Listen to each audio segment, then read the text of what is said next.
अस्सलाम वालेकुम स्टूडेंट्स। हम पढ़ रहे हैं चैप्टर नंबर 2 और आज का हमारा टॉपिक है यूजेस ऑफ आइसोटोप्स। आइसोटोप्स के बारे में हम पहले पढ़ चुके हैं, फिर हमने कार्बन के आइसोटोप्स के बारे में पढ़ा, हाइड्रोजन के आइसोटोप्स के बारे में और यूरेनियम के आइसोटोप्स के बारे में पढ़ा है। तो आज हम फोकस करेंगे जो एप्लीकेशन ऑफ आइसोटोप्स हैं, यूजेस ऑफ आइसोटोप्स हैं, वो क्या क्या हैं। जब हम रेडियोथेरेपी की बात करते हैं तो रेडियोथेरेपी को हम रेडिएशन थेरेपी भी कहते हैं। ठीक है, थेरेपी का क्या मतलब है कि ट्रीटमेंट करना किसी भी डिजीज की या किसी भी डिसेबिलिटी की।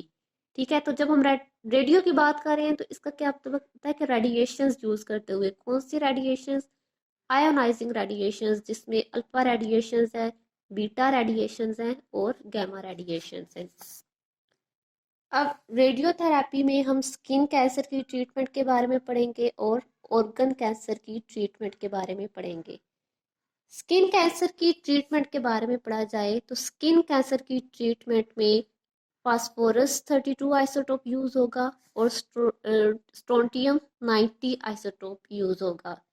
स्किन कैंसर की ट्रीटमेंट की बात की जाए तो इसकी ट्रीटमेंट में फास्फोरस 32 और स्ट्रोंटियम 90 ये क्या करेंगी, इमिट करेंगी लेस पेनिट्रेटिंग बीटा रेडिएशंस।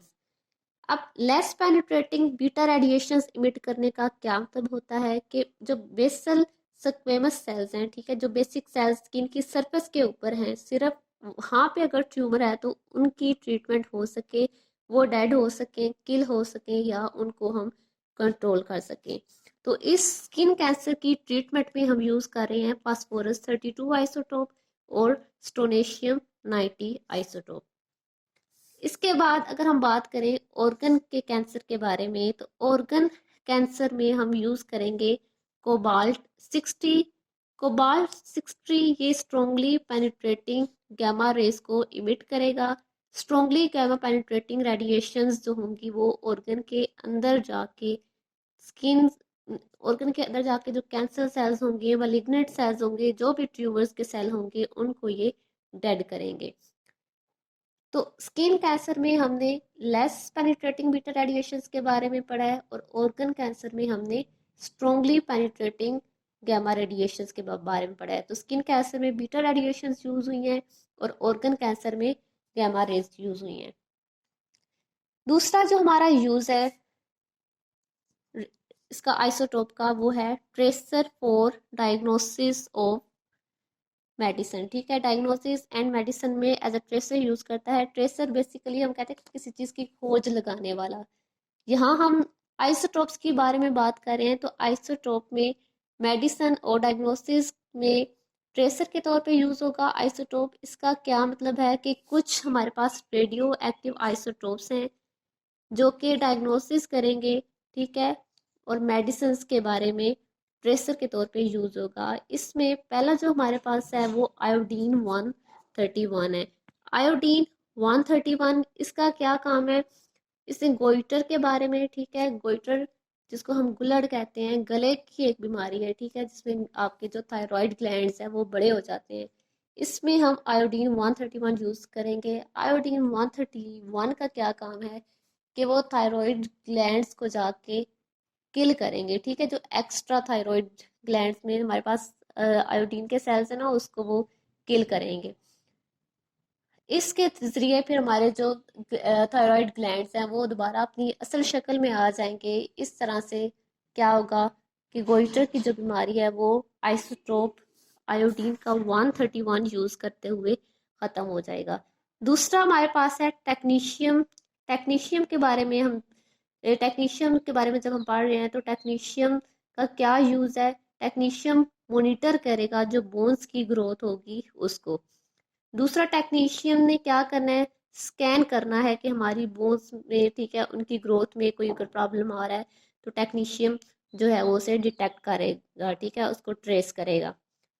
इसके अलावा आपकी बुक में एडिशनल नहीं दिया गया कि सोडियम, ये एक एडिशनल इंफॉर्मेशन है आपके पास कि सोडियम 24 ये ब्लड प्रॉब्लम जो होंगी हमारे सर्कुलेटरी सिस्टम के अंदर जो प्रॉब्लम्स आ रही हैं उनको ट्रेस करेगा।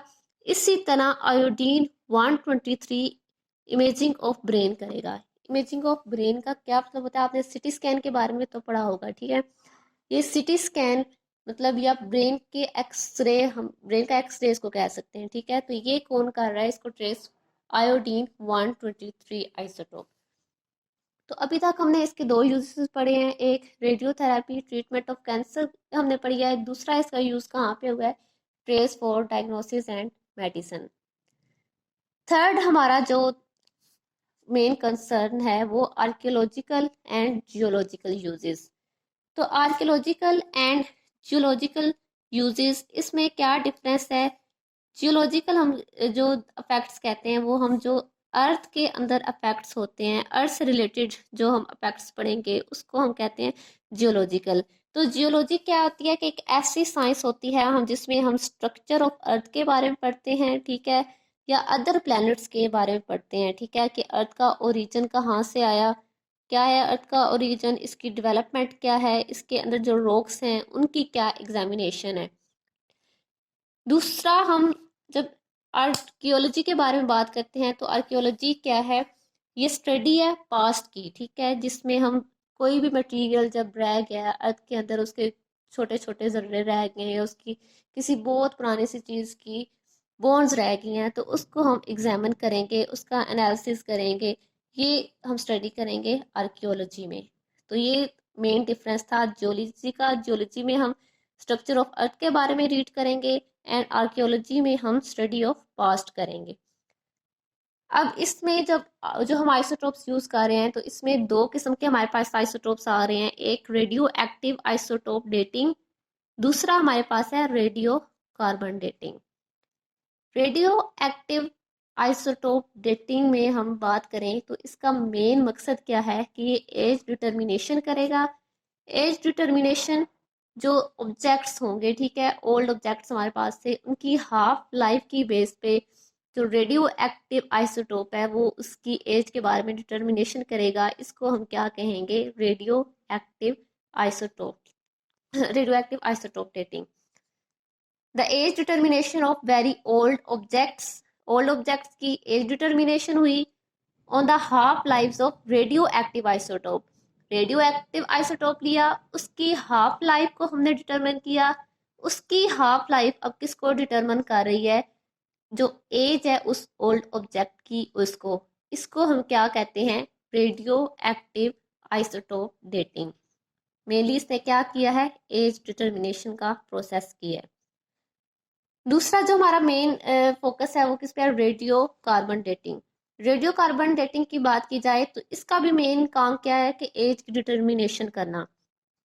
ये एज डिटर्मिनेशन कार्बन को यूज करते हुए करेगा, जो कार्बन कंटेनिंग ऑब्जेक्ट्स हैं जिसको हम फॉसिल्स भी कहते हैं, जो रिमेन्स है प्लांट्स के और एनिमल्स के अर्थ के अंदर या रॉक्स के अंदर। तो इसलिए अब कार्बन को इसने यूज किया है, मेनली जो कार्बन का आइसोटोप कार्बन 14 है ये उसको यूज करेगा। इस जरिए से जो एज डिटर्मिनेशन होगी, जो डेटिंग होगी, उसको हम रेडियो कार्बन डेटिंग का नाम देंगे, ठीक है। तो हमने दो तरह की इसमें डेटिंग पढ़ी है, एक हमने रेडियो एक्टिव आइसोटोप को यूज करते हुए, दूसरा हमने रेडियो कार्बन डेटिंग। तो रेडियो जो एक्टिव होते हैं, रेडियो एक्टिव आइसोटोप्स कौन से आइसोटोप्स होते हैं? ऐसे आइसोटोप्स जो आयोनाइजिंग रेडिएशंस होते हैं उनको इमिट करते हैं, जिसमें अल्फा रेडिएशंस हैं, बीटा रेडिएशंस हैं और गामा रेडिएशंस हैं। इसमें और भी काफ़ी किस्म की जो रेडिएशंस हैं वो हम उसको देखते हैं, लेकिन हम ज़्यादा इसमें डिटेल में नहीं जा रहे। थर्ड जो हमारे पास रेडिएशंस का, इसका आइसोटोप्स का थर्ड जो यूज़ है हमारे पास वो क्या है? Chemical reaction. केमिकल रिएक्शन के बारे में जब हम पढ़ते हैं तो हम केमिकल रिएक्शन जो डिटरमिन करता है स्ट्रक्चर, ठीक है, उसका यूज़ पढ़ेंगे जो आइसोटोप्स करवाएगा। तो chemical reaction and structure determination में हम रेडियो आइसोटोप यूज़ करते हैं।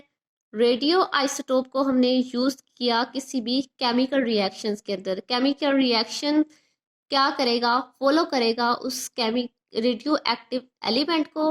वो radio active element structure determine करेगा। एग्जाम्पल के तौर पे हम देखते हैं कि हम यूज़ करेंगे कार्बन 14 आइसोटोप।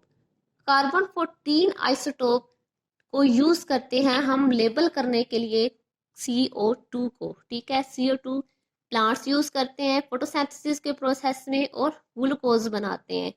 तो अब इस CO2 की जो मूवमेंट है वो डिटेक्ट होगी through the various intermediate steps up to glucose. Glucose के प्रोसेस तक इनटेक ऑफ प्लांट से लेके अब ये प्रोसेस जो है ये कंप्लीट होने तक इसकी जो मूवमेंट की डिटेक्शन होगी। इस मूवमेंट की डिटेक्शन के नतीजे में हम जो स्ट्रक्चर है वो इसका फाइंड आउट कर लेंगे। और ये स्ट्रक्चर हमने कैसे फाइंड आउट किया है? By the chemical reaction and structure determination. ये थर्ड यूज हमने पढ़ा है आइसोटोप का। इसी के अंदर एक एडिशनल इंफॉर्मेशन जो है वो सल्फर 35 आइसोटोप जो है ये थायोसल्फेट इसके प्रोसेस में हमें डिटर्मिनेशन करवाता है। इसी तरह अब स्ट्रक्चर डिटर्मिनेशन केमिकल रिएक्शन जो है ये केमिकल रिएक्शन को भी आइसोटोप जो है वो रेट ऑफ जो केमिकल रिएक्शन है उसकी भी डिटर्मिनेशन करते हैं। उसके बाद केमिकल रिएक्शन का क्या मैकेनिज्म था ये उसको भी डिटर्मिनेशन करेंगे कि रेट क्या था किसी भी केमिकल रिएक्शन का और क्या मैकेनिज्म था किसी भी केमिकल रिएक्शन का, ये उसको भी डिटर्मिन करते हैं। तो हमने तीन टाइप के जो केमिकल रिएक्शंस इसमें थायोसल्फेट के बारे में पढ़ा है। उसके बाद फोटोसिंथेसिस में क्या स्ट्रक्चर होंगे, ठीक है, ग्लूकोज का क्या स्ट्रक्चर होगा, उसका रेट क्या होगा, ये भी हमने स्टडी किया है। तो यूजेस ऑफ आइसोटोप्स को हमने रेडियोथेरेपी में भी पढ़ा है। उसके बाद as a tracer for diagnosis and medicine इसके बारे में भी स्टडी किया है। उसके बाद केमिकल रिएक्शन में और स्ट्रक्चर डिटर्मिनेशन में इसका क्या प्रोसेस है इसके बारे में भी हमने पढ़ा है। तो नेक्स्ट हम बात करेंगे इसकी पावर जनरेशन में और टेस्ट योर सेल्फ बेस पे इसके जो क्वेश्चंस हैं उसके बारे में। तो यहाँ तक आपका आज का टॉपिक है। ओके, अल्लाह हाफिज़।